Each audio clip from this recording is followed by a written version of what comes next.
सर्वांना नमस्कार. शेतकरी बंधूंनो, आपण आपल्या पिकामध्ये कीड नियंत्रण करण्यासाठी मोठ्या प्रमाणामध्ये फवारण्या करतो आणि उत्पादन खर्च देखील आपला त्यामुळे बऱ्याच प्रमाणात वाढतो. परंतु आपल्या पिकावर येणाऱ्या विविध प्रकारच्या किडींच्या नियंत्रणासाठी एकात्मिक कीड व्यवस्थापन पद्धतीचा अवलंब करणं आवश्यक आहे आणि ज्यामध्ये विविध सापळ्यांचा वापर ही एक प्रभावी कीड नियंत्रण पद्धत आहे. ज्याचा वापर जर आपण आपल्या शेतीमध्ये केला तर विविध प्रकारच्या किडींचं नैसर्गिक नियंत्रण होतं आणि उत्पादन खर्च जो आहे, फवारणीचा खर्च आहे, तोही मोठ्या प्रमाणामध्ये कमी होतो. तर आजच्या या व्हिडिओमध्ये आपण पीक संरक्षणामध्ये जे काही विविध सापळे आहेत ते कोणकोणत्या प्रकारचे सापळे आहेत, त्यांचा कोणत्या किडींच्या नियंत्रणासाठी वापर करावा याबद्दल सविस्तर माहिती जाणून घेणार आहोत. यामध्ये सर्वप्रथम आहे कामगंध सापळा. शेतकरी बंधूंनो, कामगंध सापळा हा विविध प्रकारच्या किडींच्या नियंत्रणासाठी फार उपयुक्त आहे. कामगंध सापळा म्हणजे काय, तर ज्या सापळ्यामध्ये कीटकाच्या मादीचा गंध असतो, ज्यामुळं नर कीटक त्या सापळ्याकडे आकर्षित होतात आणि त्या सापळ्यामध्ये अडकतात किंवा पकडले जातात. त्यामुळं काय होतं की कीटकांची संख्या नैसर्गिकरित्या नियंत्रण होते आणि नर कीटक अडकल्यामुळे त्यांचे पुढचे प्रजनन होत नाही आणि त्यांची संख्या वाढत नाही. त्यामुळं कामगंध सापळ्यांचा वापर जर आपण केला तर याचं नैसर्गिक नियंत्रण होतं आणि याला कुठल्याही जास्त प्रमाणामध्ये खर्च होत नाही. तुम्हाला एक सापळा जरी तुम्ही आणला तरी तो पूर्ण सीझन सापळा चालतो. फक्त मधली गोळी जी असते, कामगंध गोळी किंवा त्याला आपण कॅप्सूल म्हणू, ती फक्त बदलावी लागते. तर कामगंध सापळे कशा पद्धतीनं काम करतात, मादी कीटकाचा विशिष्ट कामगंध किंवा फेरोमन्स त्या वातावरणामध्ये सोडला जातो, जे की गोळी त्या कामगंध सापळ्यामध्ये लावलेली असते. त्यामुळं त्या मादीच्या वासाकडे नर कीटक आकर्षित होतात, गंधाकडे आकर्षित होतात आणि त्या सापळ्यामध्ये अडकतात. त्यामुळं नर कीटकांची संख्या जी आहे ती कमी होते आणि पुढं प्रजनन कमी होऊन जी काही संख्या आहे ती संख्या नियंत्रणात राहते. त्यामुळं आपल्या पिकाचं किडींपासून संरक्षण होतं. याचे फायदे काय आहेत, तर हा पर्यावरणपूरक आहे. रासायनिक कीटकनाशकाची कुठल्याही प्रकारची याला गरज नाही आहे. नर कीटकांची संख्या फार मोठ्या प्रमाणामध्ये कमी होतं आणि एक पिकांचं उत्पादन आणि गुणवत्ता वाढीमध्ये सुद्धा फार फायदा होतो.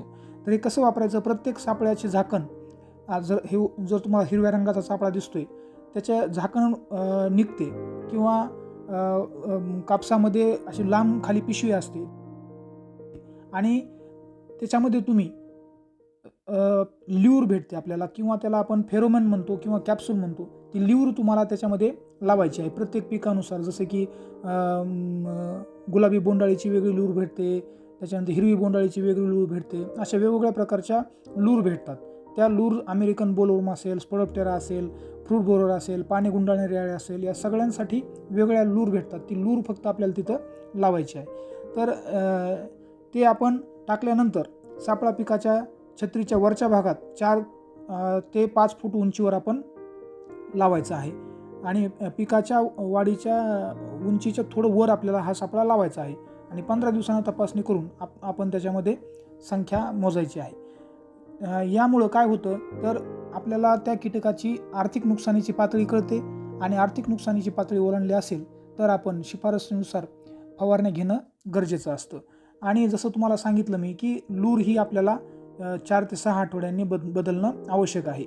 याच्यामध्ये शिफारस कशी आहे, तर एकरी 10 ते 12 सापळे हे मास ट्रॅपिंगसाठी वापरणं आवश्यक आहे. पण तुम्हाला आर्थिक नुकसानीची पातळी फक्त ओळखण्यासाठी जर लावायची असेल तर एकरी 3 ते 4 सापळे आपण लावणं आवश्यक आहे. भाजीपाला पिकामध्ये 8 ते 10 सापळे आणि मिरची आणि वांगे या पिकांमध्ये 8 ते 10 सापळे लावणं अत्यंत आवश्यक आहे. या सापळ्यांच्या अवलंबनामुळं बोलवर्म असेल, अमेरिकन बोलवर्म असेल, गुलाबी बोंडाळी असेल, स्पोडोप्टेरा या सगळ्या अळींचं नियंत्रण, शेंगा पोखरणाऱ्या अळी या सगळ्या अळीचं नियंत्रण नैसर्गिकरित्या होतं. फक्त सापळे लावत असताना काही गोष्टी लक्षात ठेवायच्या. सापळे आपण वेळेवर लावणं आवश्यक आहे, नियमित तपासणी करणं आवश्यक आहे. कारण की फक्त लावला म्हणजे आपलं काम संपलं असं नाही. तर त्या खालच्या बकेटमध्ये किंवा आपण तो जो सापळा म्हणू त्या सापळ्यामध्ये कीटक अडकलेत की नाही हे सुद्धा आपण चेक करणं आवश्यक आहे आणि त्या पद्धतीनं आपल्याला पुढचं नियोजन करणं गरजेचं असतं. त्यामुळं या कामगंध सापळ्यांचा वापर आपण आपल्या शेतीमध्ये करणं अत्यंत आवश्यक आहे. दुसरे जे सापळे आहेत ते आहे निळ्या व पिवळ्या रंगाचा चिकट सापळा. आता हे शेतकरी बरेच शेतकरी वापरतात. तर निळे व पिवळे चिकट सापळे म्हणजे काय? निळ्या व पिवळ्या रंगाला आकर्षित होणारे काही कीटक असतात. जसे रस शोषण करणारे जे किडी आहेत ते निळ्या व पिवळ्या रंगाला आकर्षित होतात. त्यामुळं ते जर आपण आपल्या शेतीमध्ये लावले तर रस शोषण करणाऱ्या किडी त्या रंगाला आकर्षित होतात आणि आकर्षित झाल्यामुळे तिथं चिकट पदार्थ त्याला लावलेला असल्यामुळे त्याला चिटकून बसतात. फोटोमध्ये जसं तुम्ही बघितले, चिटकून बसल्यामुळं काय होतं की त्यांचं नैसर्गिकरित्या नियंत्रण मोठ्या प्रमाणामध्ये होतं. निळ्या रंगाचा चिकट सापळा जो आहे तो पांढरी माशी असेल, त्याच्यानंतर आणि थ्रिप्स असतील यांच्या नियंत्रणासाठी फार महत्त्वाचा आहे. पिवळ्या रंगाचा चिकट सापळा मावा, फळमाशी, पांढरी माशी, लीफ हॉपर, जॅसिड, छोटी फुलपाखरे यांच्या नियंत्रणासाठी फार आवश्यक आहे. त्यामुळे हे तुम्हाला लावणं आवश्यक आहे. एकरी आपण 10 जरी चिकट सापळे निळे 10 आणि पिवळे 10 असं जर आपण लावलं तर त्याच्या रस शोषण करणाऱ्या किडीच्या नियंत्रणासाठी हे फार फायदेशीर असतं. जसं तुम्हाला मी आत्ताच सांगितलं की जे काही रस शोषण करणाऱ्या किडी आहेत, सर्वच पिकातील रस शोषण करणाऱ्या किडी यांचं नियंत्रण करण्यासाठी निळे व पिवळे रंगाचे चिकट सापळे फार महत्त्वाचे असतात. त्यामुळे यांचा वापर आपण करणं अत्यंत आवश्यक आहे. तिसरा जो सापळा आहे तो आहे प्रकाश सापळा. जसं की मी आत्ताच तुम्हाला सांगितलं की काही कीटक हे रंगाला आकर्षित होणारे असतात आणि काही कीटक हे प्रकाशाला आकर्षित होणारे असतात. जसं की आपणही पाहतो, आपल्या घरामध्ये जर एक बल्ब आपण लावलेला असेल, संध्याकाळची वेळ असेल, तर बरेच कीटक त्या बल्बकडे किंवा प्रकाशाकडे आकर्षित होतात. तोच गुणधर्म लक्षात ठेवून हा प्रकाश सापळा कार्य करतो. प्रकाश सापळा हा फार महत्त्वाचा आहे.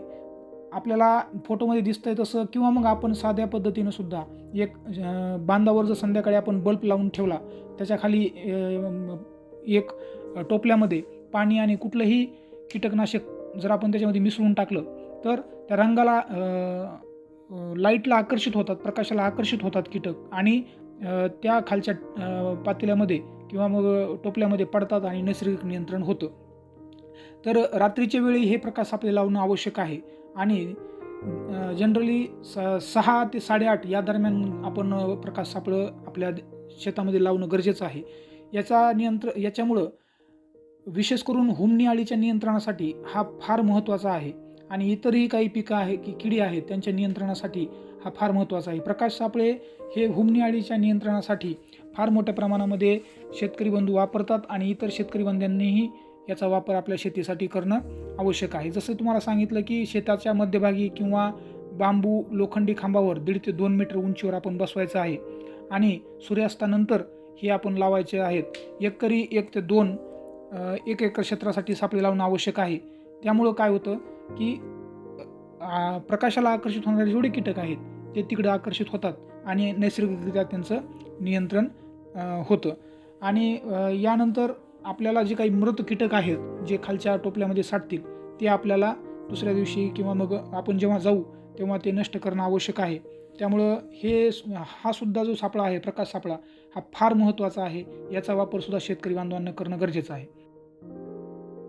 सापळा जो आहे तो आहे फनेल सापळा किंवा बॉटल सापळा. हे दोन्ही सापळे सुद्धा फार महत्त्वाचे आहेत. फोटोमध्ये दिसतंय तुम्हाला त्या पद्धतीनं हे सापळे असतात. फनेल आकाराचा सापळा असतो किंवा आपण नरसाळ म्हणतो, त्या नरसाळ आकाराचा सापळा असतो. यामध्ये सुद्धा कीड आकर्षित होते आणि आत जाते, परंतु ते बाहेर येऊ शकत नाही. आत गेल्यामुळे ते नष्ट होते. विशेष करून फळमाशीच्या नियंत्रणासाठी वेगवेगळ्या फळमाशी म्हणजे भाजीपाल्यामधील असो, विशेष करून टमाटा असेल, वांगा असेल या पिकांच्या नियंत्रणासाठी तर ह्या फनेल सापळा फार महत्त्वाचा असतो. याच्यामध्ये ल्युर्स असतात ज्यामध्ये मिथिल्युजिनॉल, प्रोटीन हायड्रोलिसिट ह्या ज्या काही लूर्स आहेत त्या लूर्स त्याच्यामुळे असल्यामुळं ते कीटकांना आकर्षित करतात आणि नैसर्गिकरित्या नियंत्रण आपल्या किडींचं होतं. बॉटल सापळ्यामध्ये सुद्धा जे काही फळ पोखरणाऱ्या अळ्या आहेत त्यांच्या नियंत्रणासाठी हा सापळा फार महत्त्वाचा आहे. तर यांचासुद्धा वापर आपण शेतकरी बांधवांनी करणं अत्यंत आवश्यक आहे. जसं की प्रत्येक सापळ्याचेच फायदे आहेत तसंच त्या पद्धतीनंच या सापळ्यामुळे सुद्धा कीटक संख्या कमी होते, पिकाचे नुकसान टाळता येते, खर्च कमी आहे, रासायनिक कीटकनाशकांचा वापर मोठ्या प्रमाणामध्ये कमी करण्यास मदत होते, पर्यावरणपूरक आहेत आणि उत्पादन व गुणवत्ता देखील आपल्याला वाढण्यास या सापळ्यामुळं फायदा होतो. त्यानंतरचा जो सापळा आहे किंवा आपण त्याला नैसर्गिकरित्या नियंत्रणचा एक महत्त्वाचा घटक म्हणू तो आहे पक्षी थांबे.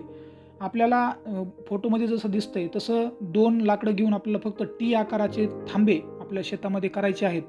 असेच आपण टी आकाराचे थांबे आपल्या शेतामध्ये 10-15 ठिकाणी जर आपण केले तर याच्यावर पक्षी बसतात आणि आळ्या त्या वेचून खातात.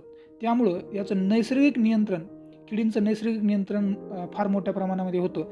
ह्या फोटोमध्ये जसं तुम्हाला दिसतंय एका एका ठिकाणी शेतामध्ये लावलेले आपल्याला फोटोमध्ये दिसत आहेत, त्या पद्धतीने जर आपण लावले तर याचं नियंत्रण मोठ्या प्रमाणावर होतं. याच काठ्यांना तुम्ही कामगंध सापळेसुद्धा लावू शकता किंवा मग चिकट सापळेसुद्धा लावू शकता. ही हाईट तुम्ही घेत असताना सुरुवातीलाच 4-5 फुटाची घ्यायची आहे आणि जसं जसं पीक वाढेल तसं तसं ते सापळे आपण वर करायचे आहेत आणि वर टी केल्यामुळं त्याच्यावर पक्षी बसतील आणि पक्षी बसण्याचं त्याच्यानंतर सापळे, प्रकाश सापळे, निळे व पिवळ्या रंगाचे चिकट सापळे, कामगंध सापळे हे दोन्ही तिन्हीपैकी कुठलेही तुम्ही 1-2 ह्या एकाच काडीवर तुम्ही लावू शकता. त्यामुळं या अशा विविध प्रकारच्या सापळ्यांचा वापर आपल्या शेतीमध्ये करणं अत्यंत आवश्यक आहे. यांच्या वापरामुळे उत्पादन खर्च कमी होतो आणि किडींचं नैसर्गिकरित्या नियंत्रण होतं आणि हे पर्यावरणपूरक आहेत. याचा कुठलाही साईड इफेक्ट आपल्या पिकावर किंवा आपल्या आरोग्यावर किंवा मातीच्या आरोग्यावर होत नाही. त्यामुळं यांचा वापर करणं अत्यंत आवश्यक आहे. वापरण्याच्या सर्वसाधारण सूचनामध्ये आपण लक्षात ठेवलं पाहिजे की सापळे पिकाच्या वाढीच्या सुरुवातीपासून लावणं आवश्यक आहे. सापळे जमिनीलगत किंवा पिकाच्या शेंड्यापेक्षा थोडेसे आपल्याला वर लावायचे आहेत आणि सापळ्याची नियमित तपासणी आपण करणं गरजेचं आहे. कारण की बरेच शेतकरी लावतात परंतु त्याची तपासणी वेळेवर करत नाहीत. तर ती तपासणी करणंसुद्धा आवश्यक आहे आणि लागवडीच्या प्रकारानुसार व किडीच्या प्रकारानुसार आपण योग्य सापळा निवड करणं अत्यंत आवश्यक आहे. त्यामुळे शेतकरी बांधवांनी हे जे काही विविध प्रकारचे सापळे आहेत जे पीक संरक्षणामध्ये फार महत्त्वाचं काम करतात, या सापळ्यांचा वापर आपल्या शेतीमध्ये करणं आवश्यक आहे आणि हे सापळे यांची किंमत फार नगण्य असते. फार कमी पैशांमध्ये हे उपलब्ध असतात. काही जसं की निळा व पिवळ्या रंगाचा चिकट सापळा तो आपण घरीही तयार करू शकतो. पक्षी थांबे आपण घरी तयार करू शकतो. बॉटलचा सापळा आपण घरी तयार करू शकतो आणि तुम्हाला त्या फोटोमध्ये दाखवले आहेत बनवण्याची प्रक्रिया. तर हे जे काय आहे ते घरच्या घरी सुद्धा तुम्ही तयार करू शकता. त्यामुळं या सर्व विविध सापळ्यांचा वापर आपण आपल्या पिकांच्या संरक्षणासाठी करावा ही सर्वांना विनंती. धन्यवाद.